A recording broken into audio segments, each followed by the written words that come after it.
नमस्कार, स्वागत आहे तुमचं सुषमास किचनमध्ये। आज आपण चिंच खजूर चटणी तयार करणार आहोत। कोणत्याही चाटसाठी, पाणीपुरीचं पाणी बनवायला पण ही चटणी तुम्ही वापरू शकता। रेसिपी शेवटपर्यंत बघा। रेसिपीला लाईक करा, चॅनलला सबस्क्राइब करा, तसेच बेल नोटिफिकेशन पण ऑलवर प्रेस करा, म्हणजे तुम्हाला माझ्या प्रत्येक नवीन रेसिपीचं नोटिफिकेशन सर्वात आधी येईल। आता आपण चिंच खजूर चटणी कशी बनवायची ते पाहूया।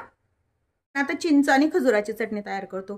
साधारण एक छोट्या वाटीभर चिंच मी कोमट पाण्यामध्ये व्यवस्थित भिजून घेतलेली आहे। 10 ते 12 खजूर आहेत। हे खजुराच्या ब्या काढून मी थोडेसे तुकडे करून घेतलेले आहेत।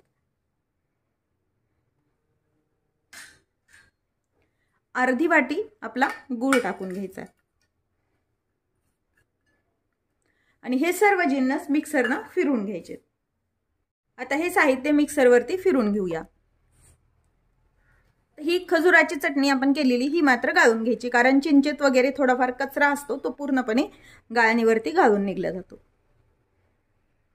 तर हे व्यवस्थित गाळून घेऊया। पाणी वगैरे लागलं तर आपल्याला याच्यात नंतर टाकता येतं, पण अगदी पाणी न टाकताच मी हे मिक्सरवरती काढून घेतलेलं आहे। जेवढं आपण चिंच भिजवलेली होती ना तेवढंच। आणि ज्या कढईमध्ये आपल्याला हे शिजून घ्यायचंय त्याच कढईमध्ये मी हे गाळून घेते। शक्यतो स्टीलची कढई वापरा। चटणी वगैरे किंवा कोणतीही आंबट गोष्ट जेव्हा करतो ना, ॲल्युमिनियमची कढई किंवा कुकर वापरण्यापेक्षा तुम्ही स्टीलची वापरलेली कधी चांगली। या पद्धतीने जर गाळून घेतलं ना, हे असे चिंचेचे दोरे वगैरे असतात ना, ते पूर्ण यामध्ये निघून जातात, म्हणजे आपल्याला शिजवल्यानंतर चटणी घालायची गरज पडत नाही। तर हे गाळून झालंय आपलं। आता ही जी चटणी आहे आपल्याला थोडीशी शिजवून घ्यायची। त्यासाठी मी गॅस सुरू करून कढई ठेवलेली आहे गॅसवरती। गॅस मोठा न ठेवता कमी गॅसवरतीच हे आपल्याला शिजवून घ्यायचंय, म्हणजे काय होतं, चटणी ही तळाला लागत नाही।